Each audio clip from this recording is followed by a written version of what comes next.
Hi everyone, and welcome to Zanzibar. If you're planning a trip to this tropical paradise, here are the 10 best things to do on the island. They appear in no particular order. Famous for its crystal clear waters, white sand beaches, and rich cultural heritage, Zanzibar is located off the coast of Tanzania in East Africa. At number 10, we have Stone Town, the historic heart of Zanzibar. Located in the heart of Zanzibar city, Stone Town is just a short walk or taxi ride from most areas of the capital.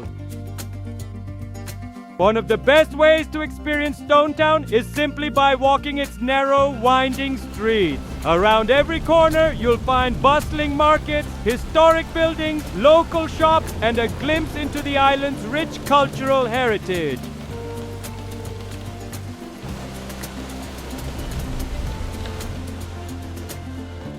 No visit to Stone Town is complete without exploring its vibrant local markets, filled with colorful spices, fresh produce, handmade crafts, and the sounds of everyday life. These bustling markets offer an authentic taste of Zanzibar's culture.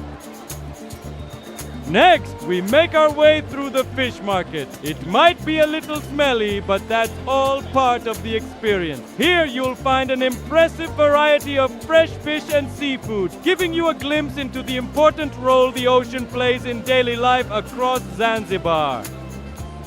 The waters surrounding Zanzibar are home to an incredible diversity of marine life, including tuna, kingfish, snapper, grouper, barracuda, octopus, squid, and even the occasional sailfish. It's a fascinating glimpse into the rich fishing traditions that have sustained the island for generations. Beyond seafood, you'll also find stalls selling fresh vegetables, tropical fruits, and a variety of meats, making the market an important hub for both locals and visitors. Before leaving Stone Town, make sure to visit the Old Fort, the oldest building in Zanzibar. Built by the Omani Arabs in the late 17th century, this historic landmark once served as a defensive fortress and today hosts local shops, cultural events, and live performances. At number 9, we have Prison Island. To get there, you can take a traditional wooden dhow or a small motorboat, with the journey taking around 20 to 30 minutes.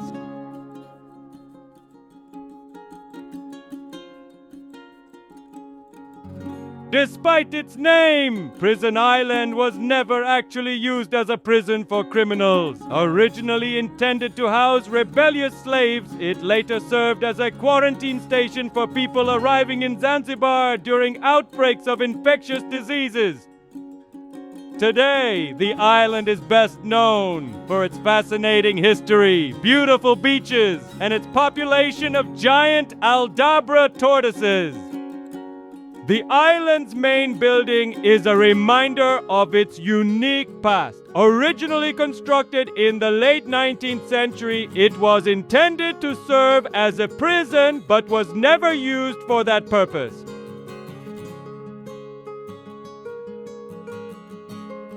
With its colonial architecture and stunning ocean backdrop, it's the perfect place to take in both the history and the beauty of Prison Island.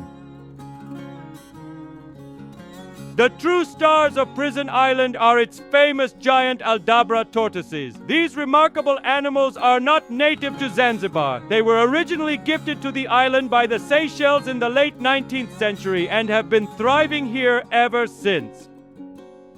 Today, Prison Island is home to dozens of these gentle giants, some of which are estimated to be well over 100 years old. In fact, a few individuals are believed to have lived for more than a century and a half, making them among the oldest animals you are ever likely to encounter.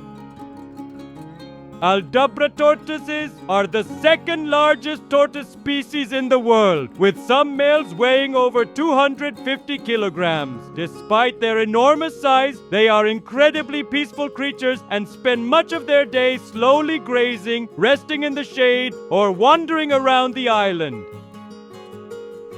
One of the most fascinating things about these tortoises is their lifespan. Under the right conditions, they can live for more than 150 years, with some individuals potentially reaching 200 years of age. That means some of the tortoises you see here today may have been alive before the invention of airplanes, television, or even modern cars. Visitors have the opportunity to get surprisingly close to these incredible animals, making Prison Island one of the few places in the world where you can observe giant tortoises in such a beautiful natural setting. Watching these ancient creatures move slowly across the island is a powerful reminder of just how extraordinary nature can be. After meeting the giant tortoises, it's time to head back to the beach and continue our adventure. As we leave Prison Island behind, we take one last look at its crystal clear waters and beautiful coastline before setting off to our next destination. Coming in at number 8 is Nakupenda Sandbank. The only way to reach Nakupenda is by boat. As you approach, a stunning stretch of white sand emerges from the crystal clear waters of the Indian Ocean.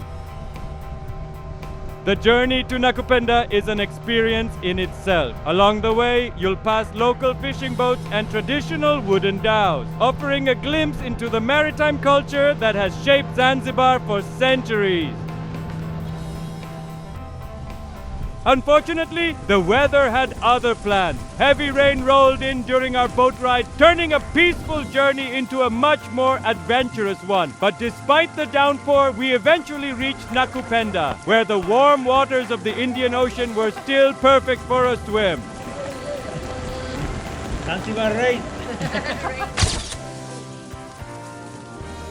After a short stay at Nakupenda, it's time to head to our next destination. At number 7, we have one of Zanzibar's most unforgettable experiences, swimming with dolphins.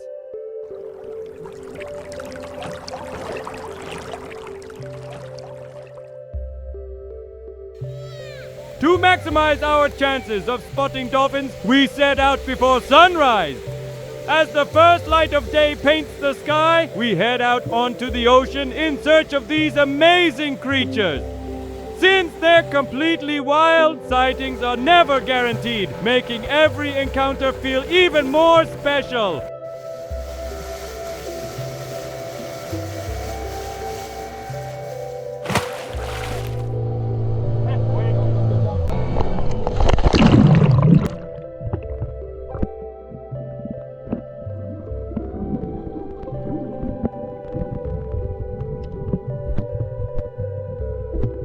Luckily, it doesn't take long before we spot a family of dolphins traveling through the calm morning waters. Watching these intelligent animals move gracefully through the ocean is a truly unforgettable experience, and one of the highlights of any trip to Zanzibar.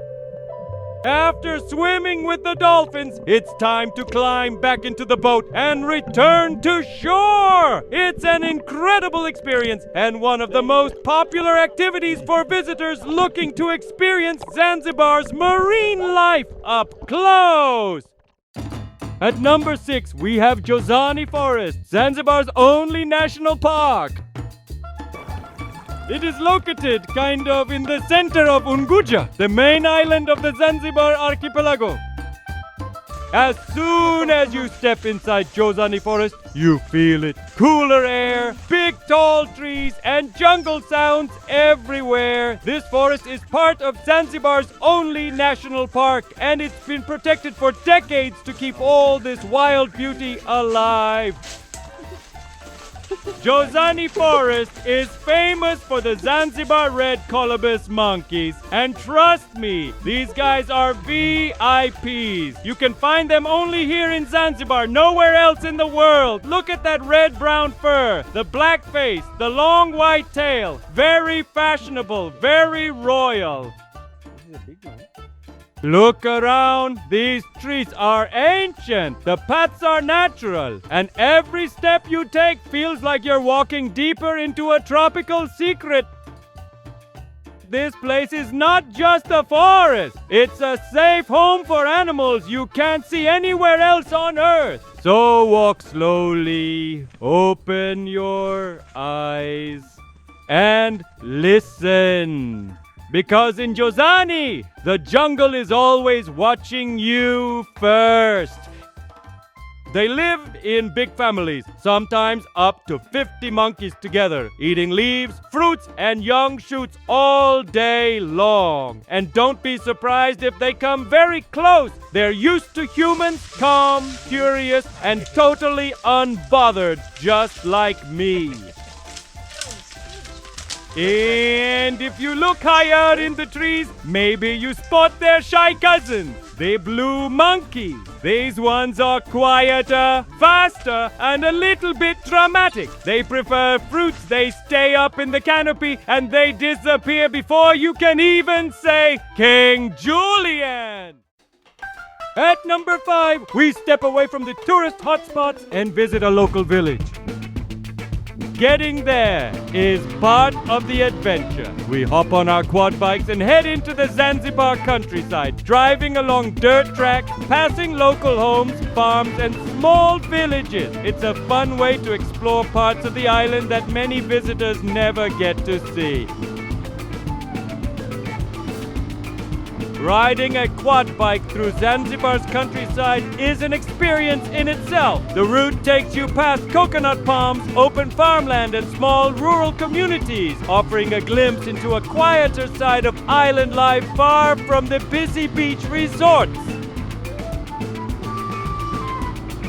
As we arrive at the village, we're immediately greeted by curious faces. Many of the local children gather along the road, smiling and watching us pass by, perhaps just as interested in the quad bikes as we are in discovering their community. Far from the beaches and tourist areas, this village is hidden among palm trees and reached by a network of dusty dirt roads. It is actually difficult to get here. I am not sure if I would be able to come back on my own. As we arrive in the village, we notice that almost everyone around us is either a woman or a child. Many of the men are likely away working, leaving the village buzzing with everyday life as children play and women go about their daily routine. As we reach the main square, we're welcomed with smiles and quickly find ourselves joining a barefoot football match with the local kids. What makes this visit truly special is the warmth of the people. Everyone is incredibly friendly and welcoming, eager to share a glimpse of their daily life. What's your name? Nice to meet you. At one point, we're even invited inside a family home where we learn more about local traditions and the way people live in this part of Zanzibar. One of the ladies, which happens to be the village teacher, speaks good English and you can ask her whatever you want. She was very kind. Yeah, you can drink and then ask, I want this food, everything you have. Water, they give you. They live as one family, sharing each and everything. And as I say, in each house, there is rooms, resting room like that, as a resting room. And there is like 2 corridors or 2 resting places. I'll skip it right there. When we return to the village square, the kids are still there playing and having fun. We spend a bit more time getting to know them. And before long, everyone is singing, dancing, and laughing together. It's a simple but heartwarming moment that we'll remember long after leaving the village.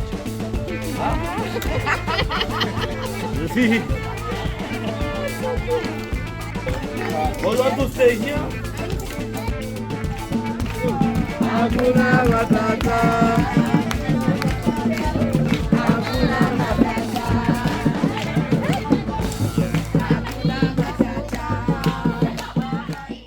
At number 4, we visit Zanzibar's most iconic landmark, the Rock Restaurant. It is located on the southeast coast of Zanzibar, near the village of Pingwe. The Rock Restaurant, perched on a rock in the middle of the Indian Ocean. This unique restaurant has become one of the island's most photographed and recognizable attractions. Just getting to the rock is part of the fun. We take off our shoes and walk through the shallow water. A few steps later, we climb up and finally make our way inside. We order the seafood platter, the lobster, and a bottle of wine. Everything is delicious and actually not expensive at all. The service was very good and all their staff was very attentive. We really enjoy our lunch here. We recommend it 100%. The restaurant also has a chill area, maybe to have a relaxed drink looking at the Indian Ocean.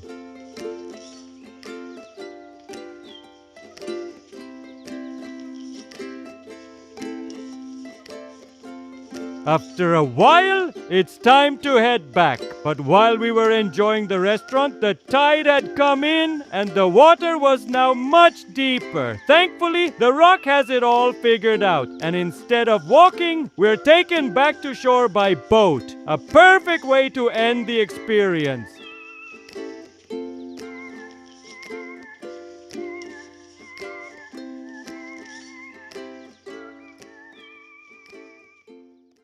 As number 3, we stay in an all-inclusive resort. We have chosen one on the East Coast because there are less tourists in this part of the island.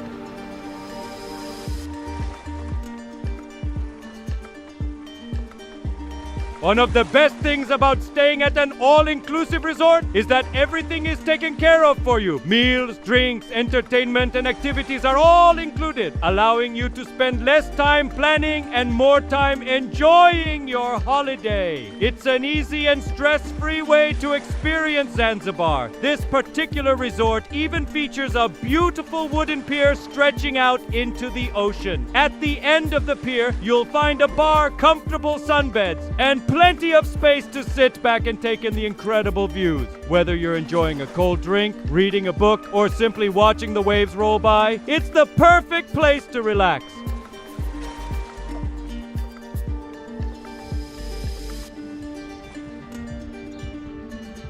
After exploring the resort, it's time to check into our bungalow. Perched right by the ocean, it offers uninterrupted views of the Indian Ocean, allowing us to wake up each morning to the sound of the waves and some truly spectacular scenery.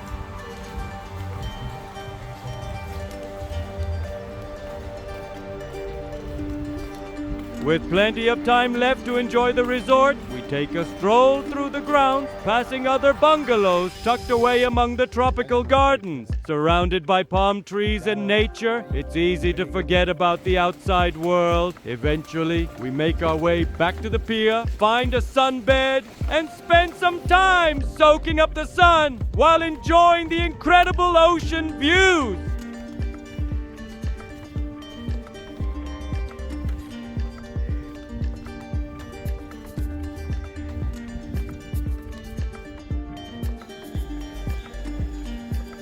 Hidden among the tropical vegetation, the resort also features a beautiful swimming pool tucked away in the jungle. Surrounded by palm trees and lush greenery, it offers a completely different atmosphere from the beach.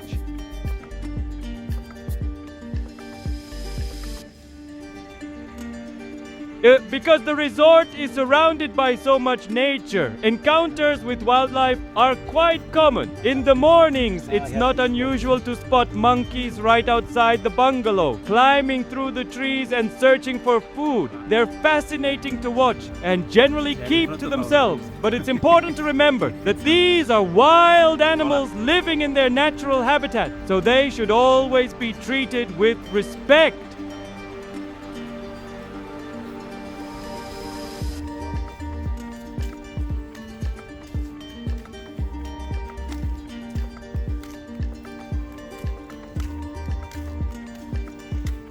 Careful.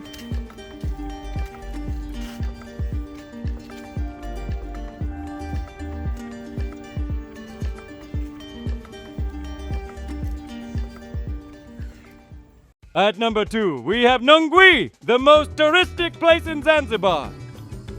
To get to Nungwi, we make our way to the very northern tip of Unguja. After a scenic drive across the island, we arrive at one of the most beautiful stretches of coastline you'll find anywhere in the Indian Ocean.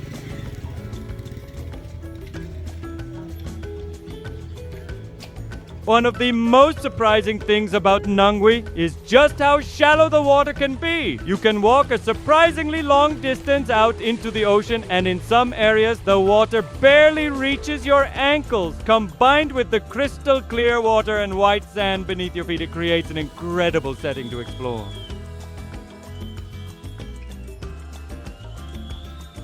We come across areas covered in dried seaweed left behind by the tide. While it may not be as picture perfect as the white sand, it's a natural part of the coastal ecosystem and a common sight along some of Zanzibar's shores. After spending some time on the beach, we head into the town itself. The atmosphere is relaxed, people are friendly, and it feels very welcoming. Tourism has been part of life here for many years, so locals are used to seeing visitors and are generally happy to stop for a chat or help if you need directions.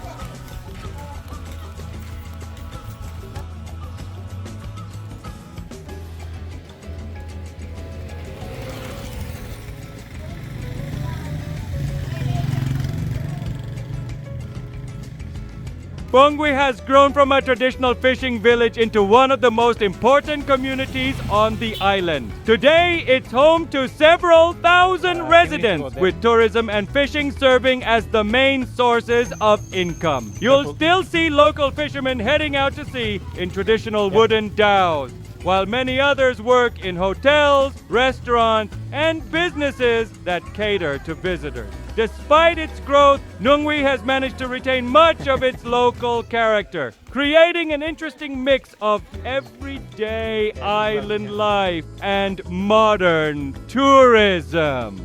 The area is also known for its boat building tradition, with skilled craftsmen continuing to build wooden vessels using techniques that have been passed down through generations. Nungwi also has a fantastic atmosphere, especially along the beachfront. Throughout the day, you'll find people swimming, playing beach sports, taking boat trips, or simply relaxing by the water. As the sun begins to set, the area becomes even livelier, with beach bars, music, and a vibrant energy that makes it one of the best places on the island to enjoy Zanzibar's social scene.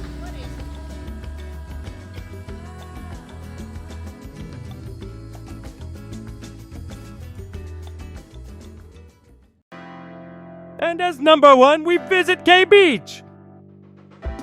Located on the east coast of Unguja, near the village of Michambi, Kae Beach is known for its beautiful shoreline, relaxed atmosphere, and some of the most spectacular sunsets in Zanzibar.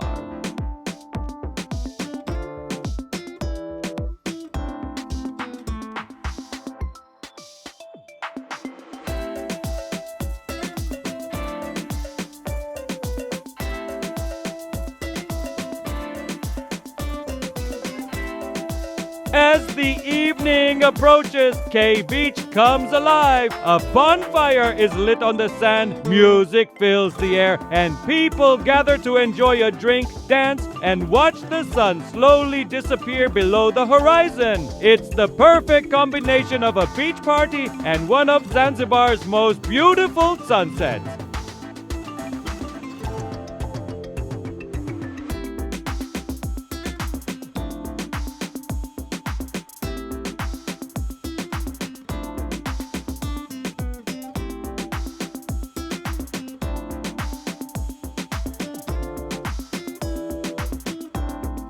And now, here's a bonus stop that's definitely worth adding to your itinerary. Swimming with sea turtles!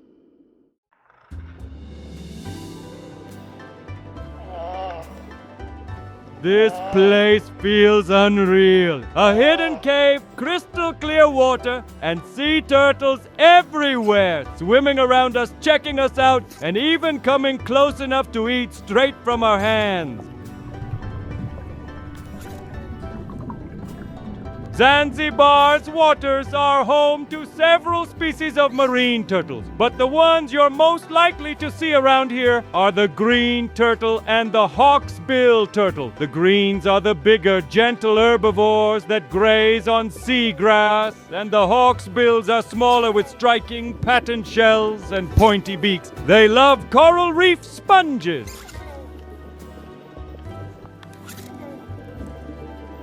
These turtles aren't just cute, they're ancient. They've been around for tens of millions of years, long before even dinosaurs roamed the earth. But today, all of them are vulnerable or endangered. It's thanks to these sanctuaries that they are being able to recover in recent years. Here's how their life works. Females will swim hundreds or even thousands of kilometers across the ocean to return to the same beaches where they were born, here in Zanzibar, to lay their eggs. That process is called natal homing.